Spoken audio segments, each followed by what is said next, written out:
I'm delighted to have my next guest on, a writer and broadcaster, an Israeli expert, Jonathan Sacerdoti. Good morning to you, sir. Morning, Jeremy. How are you doing? Well, I'm sort of raging about the next story, and I've been raging about it all morning, so I'm going to do it very, very calmly. Two things, really. The government have decided that flying the English national flag, Union flag or St George's flag on the streets has been linked to tools of hate. It's a leaked draft we found from the government's new social cohesion strategy, whatever that means. And it warns that the British flags are used to exclude or intimidate. The extreme right have nicked them. And this isn't the only thing this social cohesion strategy unit have written, Jonathan. They plan to appoint an anti-Muslim hostility Tsar to stick up for Muslims. Not a mention, says Jeremy, and has been saying since 6 o'clock, of an anti-Semitism hostility Tsar, sir. Outrageous. There is, I believe, somebody who's in charge of anti-Semitism, and that's John Mann.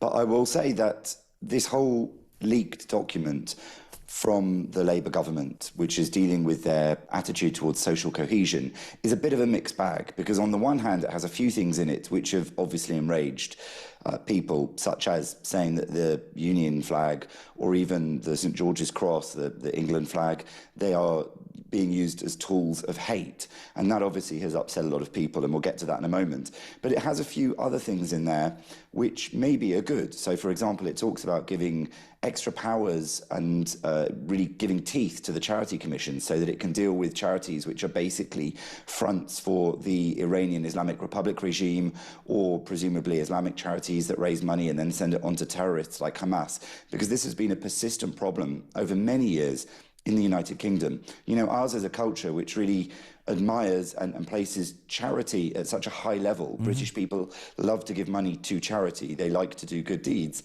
And so the system was not set up to deal with people who are actually abusing that system and taking the money and sending it to terrorists deliberately, or people who were using the charity system in order to give a sort of veil of respectability to soft power of tyrannical, theocratic regimes like the Islamic Republic of Iran. So I think it will be good news if they do those things. But the bad news, as you point out, is the possibility that, say, an Islamophobia Tsar or somebody in charge of anti-Muslim hatred could in fact be a backdoor towards stopping people from criticising Islam as an ideology in general, especially in places where it's completely counter to Western or British values and culture. And I think that's the fear among people, mainly on the right, who say that it will be some way used to curtail our freedom of speech in that department. I don't think it's... I mean, I get where you're saying the right, but I would go further and say, and I've said it from day one, and I'm not just saying it to you, to me, any form of racism is abhorrent,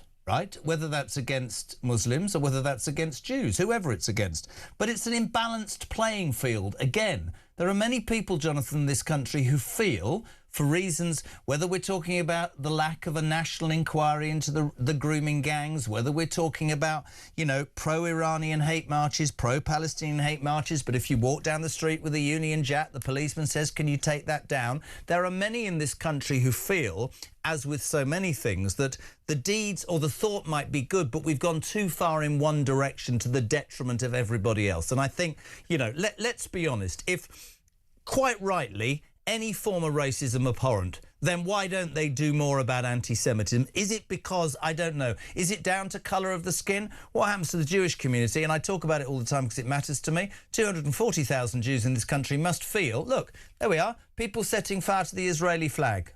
Right, nobody's going to do anything about that, but you can walk down the street, wave a Union Jack and be arrested. I don't understand it, I never will. All I'm asking for is a balanced playing field. That's it. Well, of course, it's impossible to classify anti-Islam discussion, thoughts, criticism, or even Islamophobia, if you want to call it that, as racism, because Islam isn't a race. Islam is a religion, an ideological position that's taken by many, many people, but they come from lots of different races and ethnicities. Mm-hmm. So I think it's important to make that distinction. And I think that the effort to invent and mobilise this word Islamophobia is one which is deliberately used by, in fact, Islamists, I would say predominantly, to try and make an equation with anti-Semitism, which is hatred of Jews. Now, Judaism is a religion, but it is also predominantly an ethno-religion. It's a religion and an ethnicity under UK law. So it's a bit of a different case. And when it comes to these things like the flag, as you mentioned, you see there the burning of an Israel flag, and you say that people will wave the flag of our own country and be called racists and fascists for it. I think it's a great shame. And it's a shame that this report seems to echo this idea that people are using the flag of this nation to divide the people of this nation. The report, from the reports we've seen of it, let's remember it's a leak and we haven't seen the whole thing and it's not finished yet, presumably. But what they say it says is that the flags of our country, of England, of the United Kingdom, have been used as tools of hate. In actual fact, they are tools to unite people, and I wouldn't say that it's the right that has chosen to do that. I would say that actually, broadly speaking, it's the left which has chosen to label people who wave the flag of this nation as far right. There's nothing far right about it. In fact, if we could instill in young people, let's say through schools, perhaps put the flag up in the classroom, perhaps sing the national anthem at the beginning of the school day, that sort of thing, like they do in other countries, we could actually instill in our next generations a love of the nation, whether you're left, whether you're right, whether you're Muslim, whether you're not, whether you're Christian, Jewish, no religion. We should all unite under the flag of this nation. We should unite with the history and the culture and the traditions and the ethics and the ways that we live in this nation. And those are the things that can bring us together. But we're not. We're in a situation where these kids, and you're absolutely spot on right to talk about schools and universities, it's almost like we're governed by apologists who want to make every excuse for apparently all the mistakes that this country has ever made. And in the context of that, almost everything gets trashed, whether it's statues of Churchill, whatever it is, right?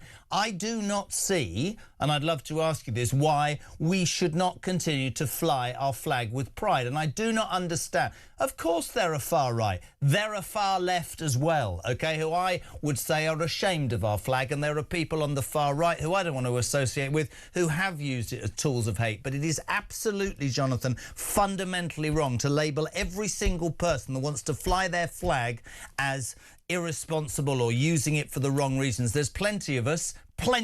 I mean, I brought up the example earlier. What's going to happen in the World Cup if you drive down the road with those things they give you to put out the windows and flags off the top of the car? Is that hatred, or are we going to abandon that idea, Starmer, for a month because the World Cup's on? It's ridiculous. That's right. Well, it does seem like in this country the only times you're really allowed to wave the flag are to do with sporting events and sometimes royalty. But I think that that's a bad thing. And I'll say this as well, that if this social cohesion effort, policy, report, whatever we call it, ends up focusing excessively on just extremism in general. Obviously, there are extremists on all sides, at the expense of, let's say, focusing on Islamist extremism. And there is a hint that it won't do that, because it does focus quite a lot in what we've seen leaked on the fact that Islamist extremism is taking up an extraordinary amount of police time, prison space, terrorism and extremism arrests and things like that. And that's a very good thing, because that is really the biggest threat, I think, to social cohesion in this country. And what will deal with that is a very robust attitude towards that sort of extremism and hatred. And that sort of extremism and hatred is fundamentally tied to Islamic ideas. So to ban people or stigmatize people from talking about Islam and the ideology of Islam, even not at its extreme, even not at the Islamist level, if you make that distinction, that's a problem, I would say. I think I would extend that to all religions and ideologies. We must be able to discuss each other's ideas, beliefs, belief systems and religions openly, respectfully. I don't want people being attacked, and I don't want violence against individuals, and I don't want individual people being persecuted. But I do think that the ideas that each of us adopt in our lives and live by, whether they're religions or not, are perfectly open to scrutiny from all across the board, including my own, including yours, including an imam's or a Muslim member of the British society. Couldn't agree more. Jonathan, love having you on, mate. I wanted you on last night. Really, really grateful. Thank you very much indeed. Jonathan Sacerdoti.